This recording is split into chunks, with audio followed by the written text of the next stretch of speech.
এখন তো হিসাব আমার সতীন কিসের ভাগ্নি। তো খালুর সাথে কি সম্পর্ক কও? প্রেমের সম্পর্ক। হ্যাঁ, প্রেমের সম্পর্ক। প্রেম করলে খালুর না আর দুনিয়া লোক আসাল না, এত সুন্দর চেহারা তোমার।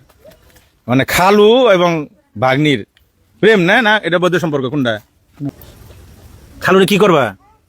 খালুরে জামাই বানাবে, স্বামী বানাবে, না খালু খালুই থাকবো? খালুরে লাভ বা কইতে, জি খালুরে বলে আগে আব্বা কইতে, জি আব্বার কাছে বিয়ে বহন যায়, জি না। আব্বা নগরে কাটান যায়, কাটাই লাগে।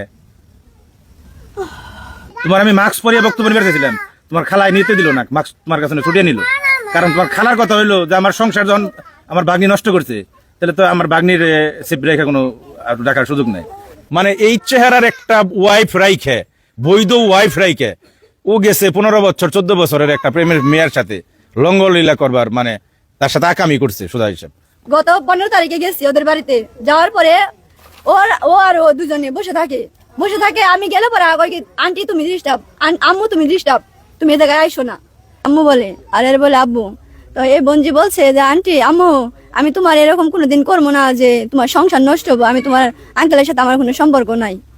পরে যেদিন ওই শুক্রবার দিন ওরে নিয়ে আসে, ওই দিনকার 3টা বাজে আমার স্বামী বলছে যে অফিসে একজন অসুস্থ, আমি অফিসে যাইতেছি। পরে সে বইলা উনি চলে গেছে আমার বাসা থেকে। আমি তো জানি না যে উনি এই কাজ করছে।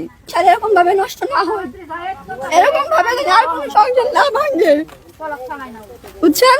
সবাই কাছে দোয়া করি এরকম জানি কারোর ঘরে মেয়ে না দেয়, আর জানি এরকম স্বামী কারোর ঘরে না দেয়। আল্লাহর কাছে দোয়া করি এটা। কথা হলো আমার দুঃখটা তোমার স্বামীর কাছেও না, দুঃখটা মেয়ের জন্য লাগে না, দুঃখটা লাগতেছে তোমার জন্য আর তোমার সন্তানের জন্য। কারণ এই দুজন রঙ্গলীলায় ব্যস্ত প্রেমে, ওর জীবনটা সন্তানের জীবনটা আজকে তো জেলে যাইব। ওর দেখবো কারা, সন্তান দেখবো কারা, সন্তান দেখবো কারা ভাই? তুমি বয়স 15 কিন্তু তোমার আসলে তো বাড়তি হয়েছে 45 বছরের। মানে এত পরিমাণ পাকছে, অল্প বয়সে পাকিলে মানে কইলাম না দুঃখ থাকে চিরকাল। খালা তোমার কপালে দুঃখ আছে, আমি যে আছেন কয়ে গেলাম এই ক্যামেরার সামনে। কারণ তুমি অল্প বয়সে পাকছ, তোমার কপালে দুঃখ আছে, এটা মনে রাখো। যাকে দেখছেন ওনারা কি বলবো, দর্শক বলবো না প্রেমিক বলবো না সুপুরুষ বলবো না কুপুরুষ বলবো আমি জানি না ভাই। ওনার আপন জেটাসের মেয়ে, মানে ভাগ্নি, যার সাথে ভাগ্নি হয় আর কি, মানে খালু এবং ভাগ্নির প্রেম না, না এটা বৈধ সম্পর্ক কোনটা? প্রেম ছিল। মারহাবা, খুব সুন্দর আলোচনা চলছে, আপনারা কমেন্টে মতামত জানায়েন। কারণ আমার মনে হইতেছে ওই যে উনি আন্তর্জাতিক টাপাই দিকে আমার দাঁড়ান, কারণ এই মানুষটা হইলো এই মানুষটার স্ত্রী।